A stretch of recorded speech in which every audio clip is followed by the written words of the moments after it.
Hey, you made it! Welcome to my basement. I'm Lisa Dublin, a health and life coach, a speaker, and an author, and this is my podcast, Basement Chronicles. Well, actually, this is your podcast if you are a professional, an executive, or an A-type woman, or all of them. You are part of what I like to call P.E.A. Nation. I serve you by providing resources to help you to speak, to lead, and to live with confidence. Because you know what? Confidence is everything.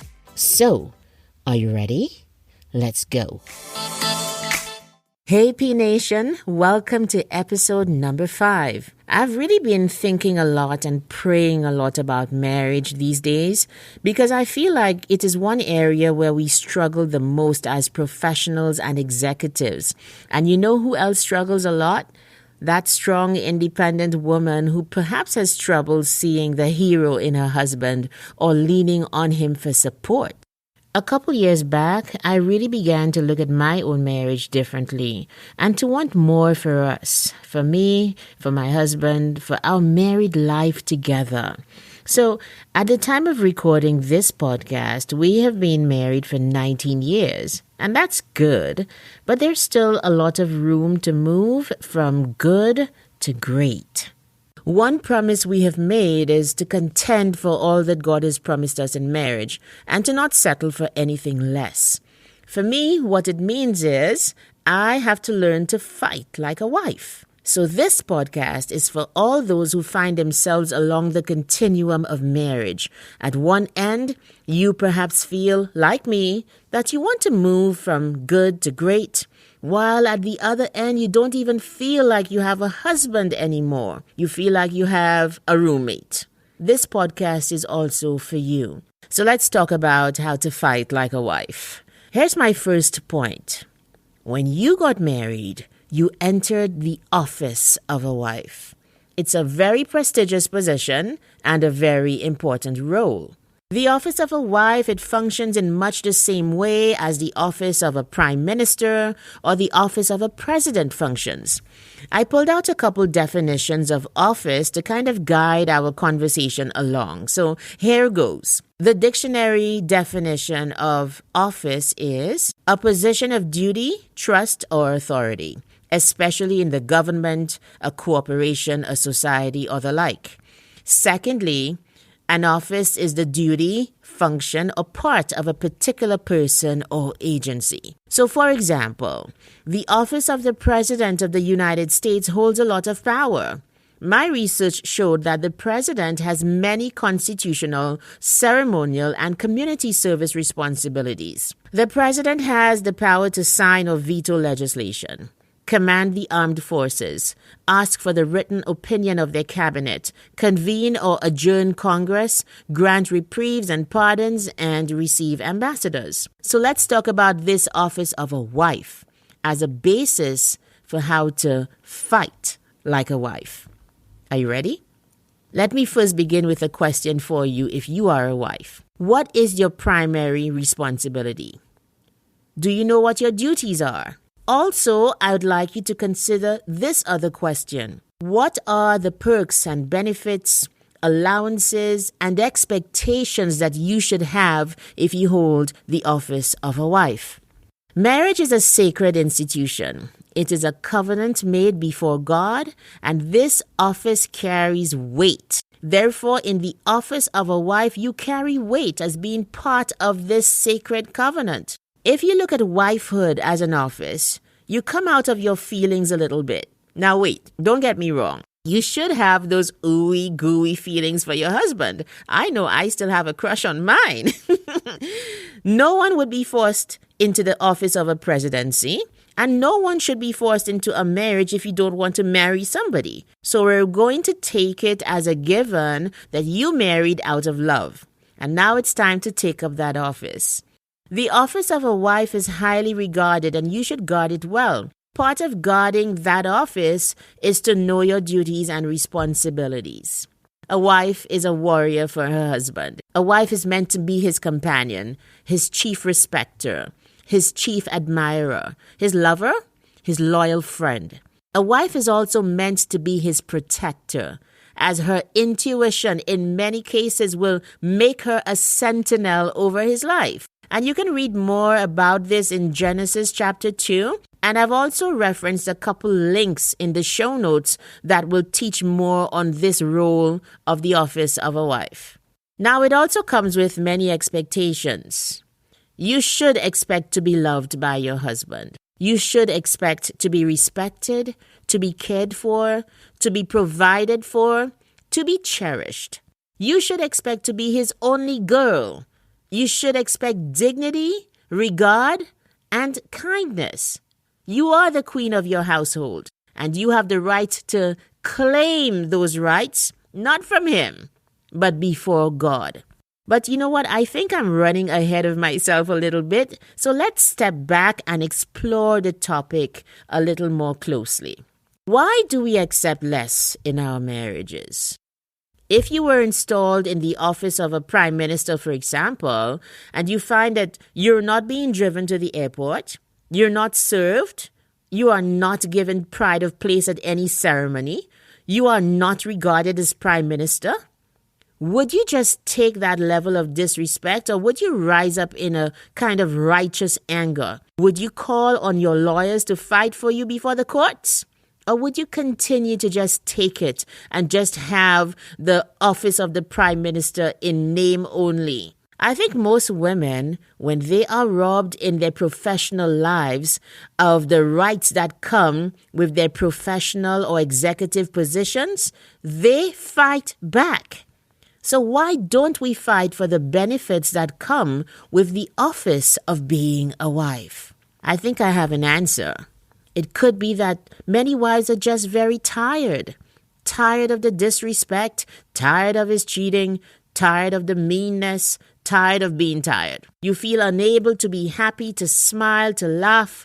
Sometimes, if it is a cheating situation, the side chick taunts you, or your husband subtly mocks you, and even the kids don't respect you. And so you just give up. You just simply try to crush it at work and keep miserable at home. So I would like, if that is your situation, to consider this podcast a pit stop, a strategy session, and a rallying cry for wives all at the same time. The first thing to do is to reacquaint yourself with what the office of a wife is about. Read the fine print in the Bible, where God is the original creator of marriage. Once you know your rights and responsibilities, you can now confidently come to God from a position of rightness. To fight like a wife means to fight for your absolute certainty that you deserve what you're asking for. To fight like a wife means to fight to the win, knowing that you will get what was stolen because it still belongs to you. Now, here's the thing. You're not fighting against your husband. You want him, remember? What you're fighting against is the spirit of the thing. Fight against what's wrong in him, in you, and in your married life. Of course, there are situations where it becomes impossible for you to stay in the relationship. Physical abuse is definitely one of them. It's a non-starter for me. If you are being physically abused, you need to leave. It's akin to what you would do if a fire broke out in your workplace. You wouldn't just move to another room, would you? No, you would have to exit the building because your life could be in danger if you didn't. So fight we must, but we must do it with strategy and with tactics that work. So P Nation, I hope you appreciate this unique angle that I like to take on Basement Chronicles. I'm still talking to professional and executive women. And at this point, as we speak about strategy in fighting like a wife, I want to point to something that all professional and executive women know how to do. And that is how to go after a goal. How do you orchestrate the comeback in your marriage? You do it by making it a project, much like how you do everything in your work life. To fight like a wife, you need to set a goal to have a healthier marriage. Make your goal specific. Make it measurable. Make sure it is achievable. Goals might sound something like this. By the end of 6 months, I want us to be having a regular date night. By the end of 6 months, I want to think good thoughts consistently and regularly about my husband. By the end of 6 months, I want us to be calling each other every day. Or I want him to be paying me more attention. By the end of 6 months, I want us to have a better sex life or be better friends. Once you have set the goal, then you make a plan. Figure out the low-hanging problems in your marriage first. Talk to your husband and together decide on what those are and make plans to solve each of them together. If you need to refresh your knowledge of the procedures, do so. Read a good book on marriage, for example. One of the books that has changed my own marriage is called Love and Respect, The Love She Most Desires, The Respect He Desperately Needs. It's a book by Dr. Emerson Eggerichs. I also like Steve Harvey's book, Act Like a Lady, Think Like a Man. You know why? It is simply common sense advice that a lot of people need in dealing with romantic relationships. You also can't ignore the fact that a lot of marriages suffer because of sexual issues. From scarcity in that area, to not having knowledge or technique, to not making it a priority. You need to take your sex life seriously in marriage. It's a huge part of the success of your union. So you can set a weekly goal to watch a video or listen to a podcast on marriage or sex in marriage. I recommend Pastor Kingsley Okonkwo or Mildred Okonkwo, that's his wife. They are so practical, real, and relevant. Of course, all of these links are in the show notes of this episode. There's also another YouTube channel that's very good, Wholesome Sexuality, and you can listen to it, at your leisure. Another resource would be Celeste Holbrook and The Velvet Box. She gives online tutorials on sexual technique.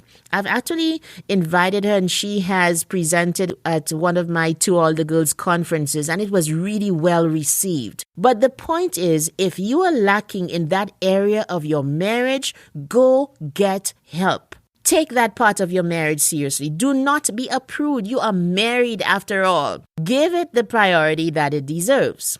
Apart from the low-hanging problems, you will also have to deal with some deeper issues. So to fight like a wife, you have to be willing to do hard things, like forgive your husband. That's the deeper stuff, isn't it? It could be that you need to forgive your husband or he needs to forgive you. I think forgiveness is as much a supernatural process as it is a practical decision. Ask God to give you the grace to forgive, to let go, and to move on. Even then, you might have to do counseling or therapy, depending on what the situation is. But whatever you need to do, be willing to do it. Now, how do you practically go after a goal in your professional life? You prepare for it, don't you? You sink in the time to make it happen.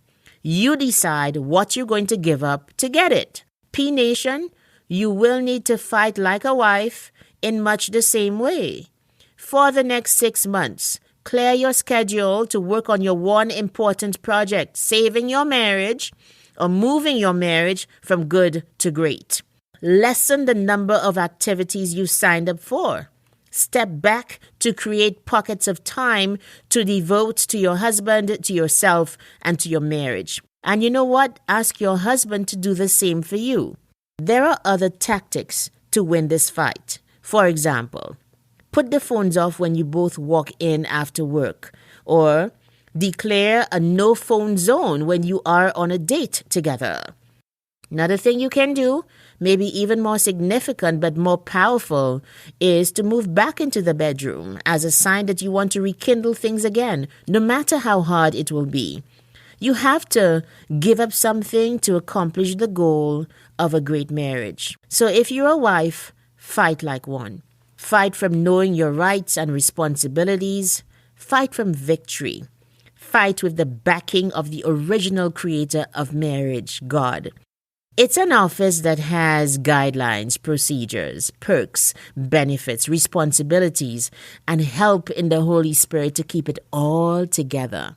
So I hope you go out and fight like a wife. Remember, you're not fighting against your husband, you're fighting for your marriage. Thank you so much for listening. Let me know what you think of this podcast, this episode. You can email me. All of the links are in the show notes, and I hope to hear from you. See you next time on Basement Chronicles. Thank you so much for listening to Basement Chronicles today. Don't forget to like and share this podcast everywhere. I am Lisa Dublin. Bye.